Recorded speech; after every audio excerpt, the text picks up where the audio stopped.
Road Accident Fund says it stopped 2.6 billion rands worth of claims being paid out over the last 3 years because there were fraudulent claims. It says this is because of its forensic investigation department. The Road Accident Fund is funded through the money you pay for petrol, where a levy on each litre of petrol is used, or fuel, is used for the fund to pay out victims of car accidents. Mcintosh Polela is the spokesperson for the Road Accident Fund. Mcintosh, good afternoon to you. How did your forensic department stop these claims?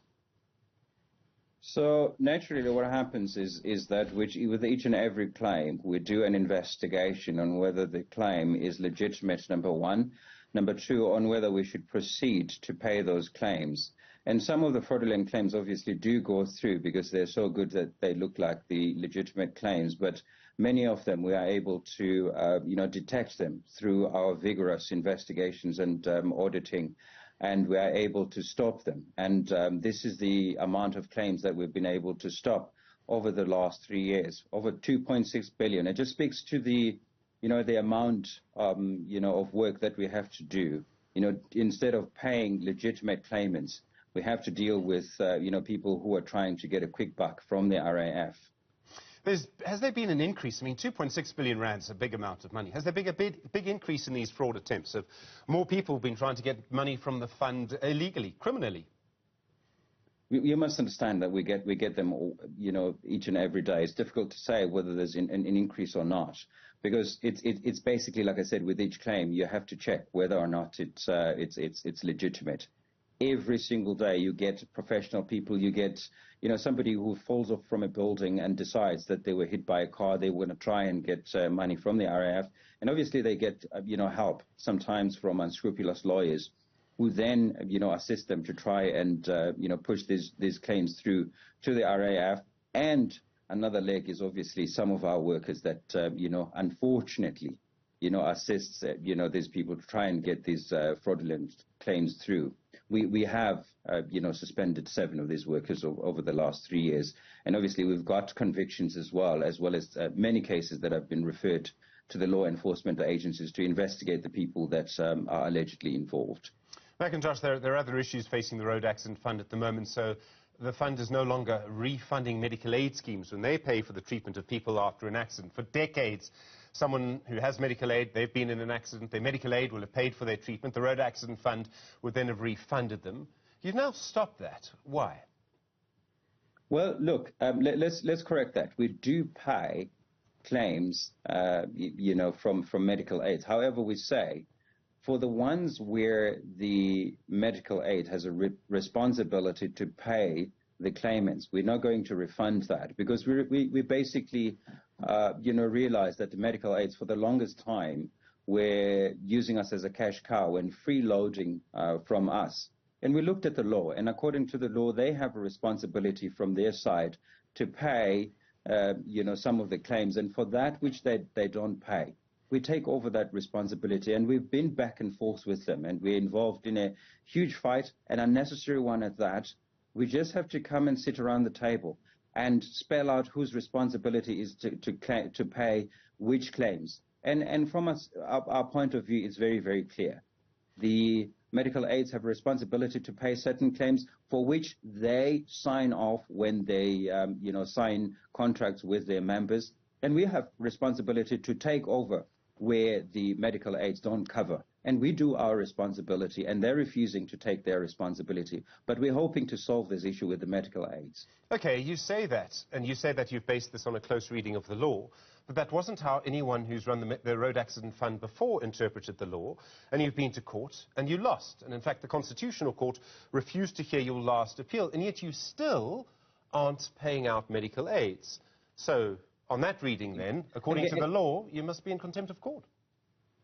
No, we're not in contempt of court. Again, I have to correct something. You say that we lost. Yes, we lost on the first one when the medical aids took us to court, and we corrected that by issuing directive to make sure that we correct ourselves. And in September this year, a judge confirmed and affirmed the directives that we had, internal directives that we had written and circulated within the RAF. And the judge even said, Judge Khumalo said, for the medical aids to claim, or for anybody to claim from the RAF, they have to prove injury or loss. And we are saying the medical aids cannot prove injury or loss. And so what they do is they pressure their members to come and claim from us. And if those members point out to them that that's illegal, they go ahead and terminate their membership. And what we're saying is that, the medical aids can sit down around the table with us. And again, we need to remind each other of our responsibilities. And they have their own responsibilities, and we have our own responsibilities. I understand when you say for the longest time that these were being paid out, but the law is very, very clear. Well, I mean, Discovery is going back to the Constitutional Court. They're seeking a sort of understanding, greater directions under the judgment, because they do not agree with that interpretation. I realize Discovery is a medical aid, and they're not necessarily objective in this, of course. But the point is that people who pay for fuel pay the Road Accident Fund. And as a result, if they're in an accident, they should receive a benefit from the Road Accident Fund too, whether they belong to a medical aid or not. No, that's not how it works, Stephen. I mean, people well, have it is how it used to work until the current leadership of the RAF took over.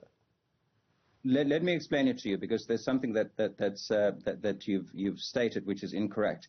That the people who pay at the pump are the ones that that claim.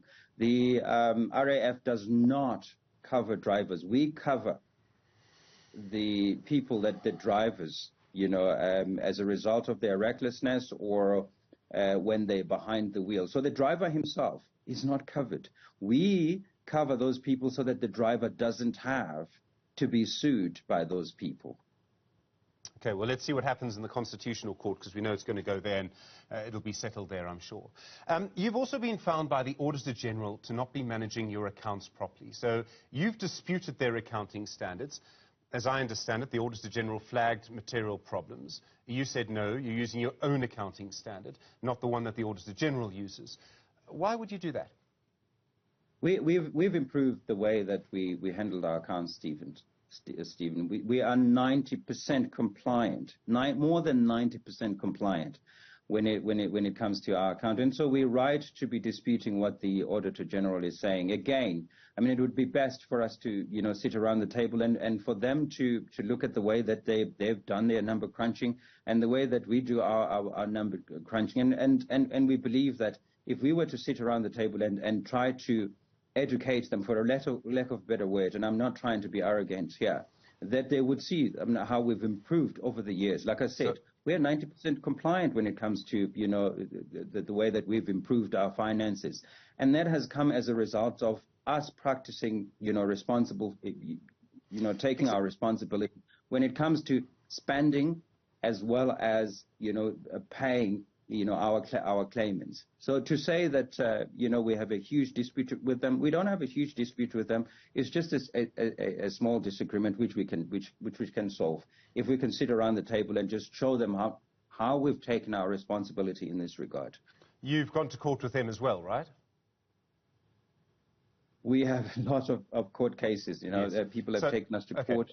So yeah. You say that you could educate the Auditor General on how to do auditing, but you lost. No, that's not what I said, Stephen. I said we could perhaps explain on how we've come to the conclusion that they're wrong in finding us that we are reckless when it comes to our finances. But a judge has found in favor of the Auditor General.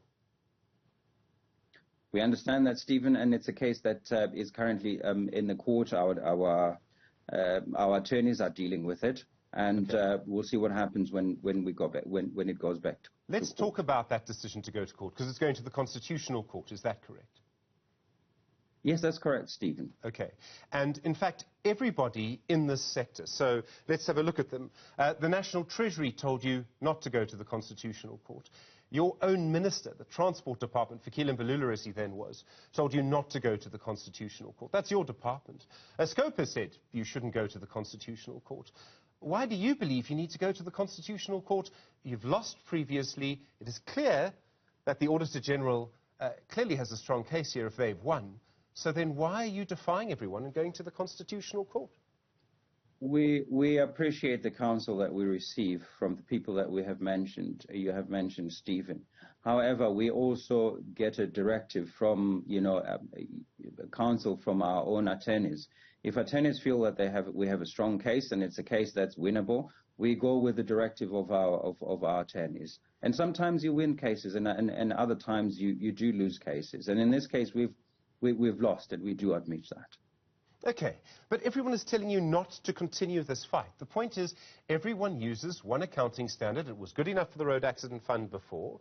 In fact, if I've understood it correctly, you've reduced your liabilities dramatically through using your own standard, which the courts have ruled is illegal.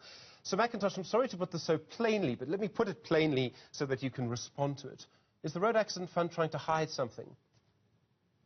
No, we've got nothing to hide. In fact, over the years, and especially recently, we've done a lot of work to make sure that we are responsible to our claimants, but also that we reduce, things like we've reduced, payments to attorneys from over 10.6 billion down to 3.7 billion. So there's a lot of good work that we're doing. And we're doing it publicly, and we're talking about it. We're not trying to hide anything. Why would you try to hide anything if you're a public entity? Because everything that you do is done in public. We publish an annual report on an annual basis, and we are responsible to the Department of Transport, which is the shareholder.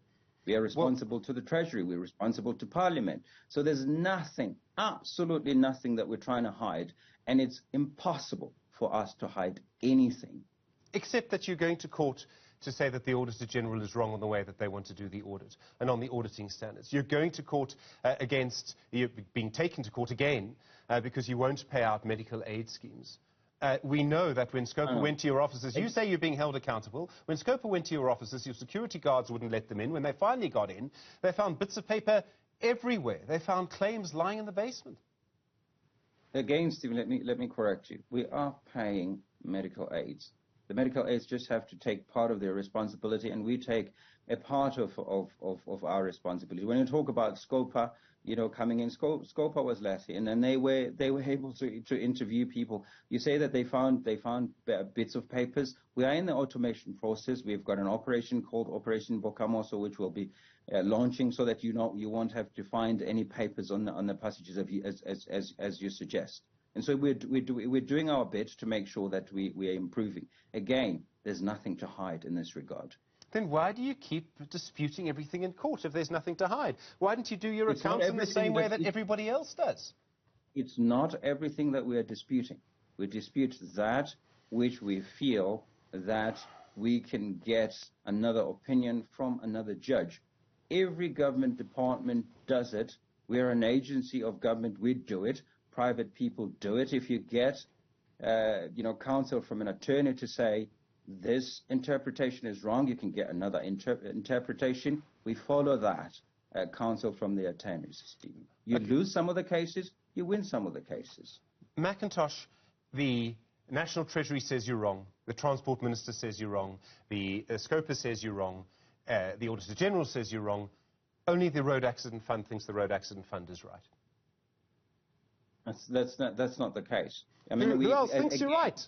No. Again, we appreciate the counsel of the Department of Transport. We appreciate the counsel of the Treasury, but the people who run the accident fund, operate the Road Accident Fund, if they feel that they need counsel, which we felt at the time that we needed, and we were advised that we needed to go to court where perhaps we're going to get another opinion, and that's exactly what we did.